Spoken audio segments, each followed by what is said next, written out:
Est-ce que tu veux savoir pourquoi les mauvaises choses, les choses négatives nous sautent aux yeux? C'est parce que les belles choses, les bonnes choses, celles qu'on devrait savourer, sont partout, à tel point qu'elles s'apparentent à du bruit blanc.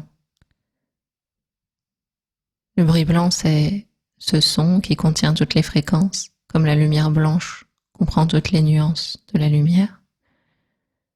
Et une fois que ce bruit blanc est actif, il finit par devenir un fond sonore qu'on ne remarque plus. Bienvenue dans l'élan du cœur, le podcast spirituel qui a les pieds sur terre et la tête dans les étoiles.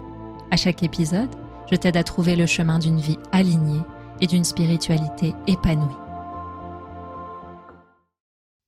Alors, toutes ces causes possibles de bonheur qui sont là, autour de nous déjà en cet instant, on ne les voit plus comme quelque chose qui a de la valeur. Ça peut être juste écouter les oiseaux. Pour certains, c'est une gêne, pour certains, ça passe inaperçu, et pour certains, c'est la plus belle chose qui soit. Ça peut être le ciel bleu, qu'on pourrait passer la journée entière à regarder, à changer, à évoluer, en étant simplement content de ça. Et comme ça, dans notre vie, il y a des millions de petites choses qu'on ne voit plus et qu'on cherche. C'est-à-dire que beaucoup d'humains pourraient dire qu'ils sont en quête de bonheur, de paix, comme si c'était quelque chose qu'il fallait chercher ailleurs, en devenant autre chose, en faisant autre chose, en obtenant autre chose. Alors qu'en réalité, la quête du bonheur, c'est se libérer de la cécité. Ne plus être aveugle face au fait qu'il y a déjà tout, là, maintenant, pour être heureux. Et pour recouvrer la vue, une des prises de conscience, c'est que ce qui vient de modifier notre vision du bonheur, ce qui vient nous faire oublier que tout est déjà là, c'est simplement le mécanisme de la pensée.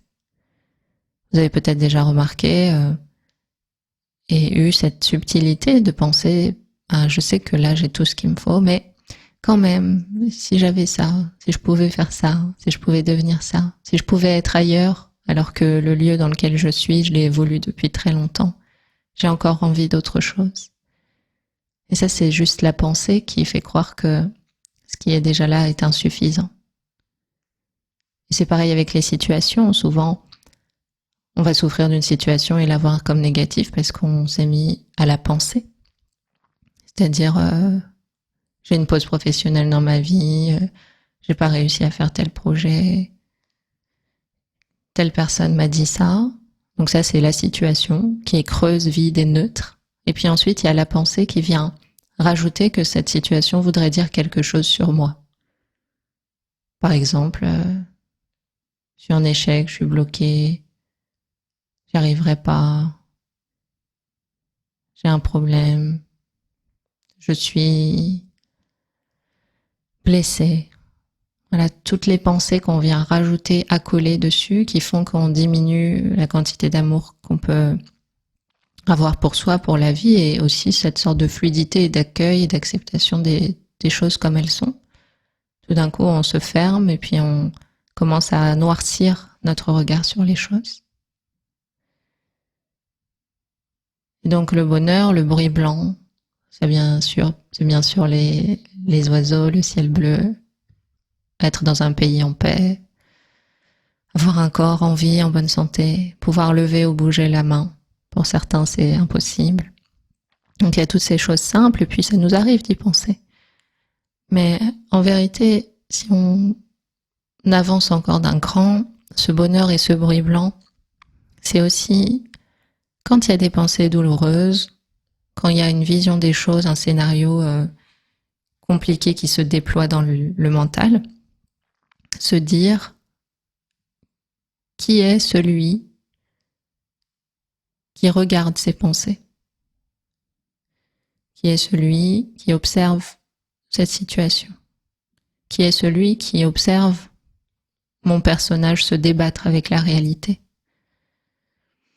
Et tout d'un coup, on devient le bruit blanc, on devient même le silence sur lequel a lieu le bruit blanc.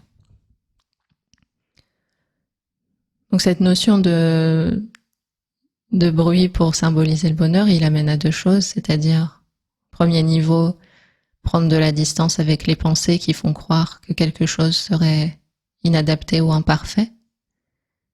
Et ensuite, prendre encore de la hauteur avec les pensées en essayant, soit au quotidien, soit en méditation, de connecter avec le témoin silencieux qui observe ces pensées-là se déployer. Le témoin silencieux qui regarde les vagues à la surface de l'eau s'agiter, alors que le témoin est l'eau et l'océan lui-même. C'est de ça que peut naître le bonheur, parce que le bonheur n'est pas une liste à cocher. Le bonheur, c'est trouver une paix de l'esprit. Et la paix de l'esprit passe pendant un temps par le fait de dompter l'esprit, de le comprendre, de comprendre le mécanisme des pensées, et donc de savoir s'en extraire pour ne plus les laisser nous faire halluciner sur les choses. Les pensées créent une hallucination, c'est-à-dire une interprétation du monde totalement erronée, une interprétation de soi, des choses, des situations, qui est inventée, construite de toutes pièces sur la base de plusieurs choses, le vécu, les conditionnements, conscients ou inconscients, les croyances limitantes, ce qu'on a beaucoup entendu, et tout ça, ça crée une vision des choses, et donc une typologie de pensée sur la vie, l'argent, le temps, le bonheur, les hommes, la réussite, le succès, la beauté, toutes les thématiques en fait, qui font que les objets disponibles pour nos 5 sens vont avoir plus ou moins de validation de notre part. C'est pour ça que des fois, il peut y avoir, en plus de cette presque rééducation mentale, c'est-à-dire avoir des pensées plus maîtrisées, savoir prendre du recul avec elles, savoir faire la différence entre ce qui est la pensée et ce qui est la réalité, savoir faire preuve de discernement entre ce qui s'agite dans la tête et ce qu'on est vraiment. Il y a cette partie-là. Et puis, il y a une partie, des fois, de se rendre compte des croyances qui nous maintiennent, qui nous font bouger, réagir aux choses un peu comme des petites marionnettes. Donc, il faut revenir à ce bruit blanc. Ce bruit blanc qui contient toutes les fréquences sonores. C'est-à-dire, en cet instant, il y a la totalité de ce que je suis, il y a la totalité de ce que je peux être, il y a la totalité de tous les potentiels dans l'espace, matérialisé et non matérialisé. Il y a la totalité de ce que la vie me donne en cet instant, et j'y vois rien d'autre qu'une perfection.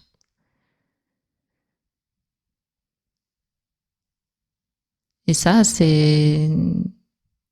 déjà, ça peut apporter de l'apaisement, pourquoi pas, mais ça peut être une porte d'entrée vers petit à petit un état constant où finalement il n'y a pas d'attachement, il n'y a pas d'aversion, il n'y a pas de crainte par rapport à ce que la vie pourrait être, et du coup il y a une liberté. Ça me fait penser aux Touaregs quand je pense, et quand on parle de ça, qu'on appelle les hommes libres, et quand on regarde la vie d'un Touareg, il y a ce côté-là, c'est-à-dire dans le paysage c'est vide, le ciel et la terre sont en contact direct. La manière de s'inspirer, de réfléchir, c'est de regarder les étoiles de manière passive, comme un témoin qui n'y peut rien à l'organisation du ciel, mais qui sait y trouver sa sagesse. Une forme de simplicité aussi. Quelque chose de très inspirant, je trouve, mais c'est important de revenir au bruit qui est tout en haut de la pyramide. Il y a le bruit des pensées, il y a le bruit de l'environnement autour, il y a le bruit du passé, il y a le bruit du mental qui dit il faudrait faire ça, je devrais être ça pour ressentir ça, pour être digne de ça, etc. Et puis il y a la réalité qui est que Tu es un être déjà complet, déjà libre par nature, qui est sans naissance ni mort, qui est spirituel et qui fait juste l'expérience d'une vie humaine pour être confronté en miroir à des parts de soi, simplement pour continuer à aimer, mais cette fois-ci dans l'espace de la matière. Et si pendant tout ce voyage, eh bien, tu arrives à te laisser tranquille, à voir et goûter à nouveau au bruit blanc, c'est-à-dire à l'ensemble de tous les bonheurs qui sont déjà présents là en cet instant, et à en profiter comme si c'était la chose la plus précieuse qui soit, bah c'est déjà une réussite. Merci de m'avoir écouté et je te retrouve bientôt pour un autre épisode.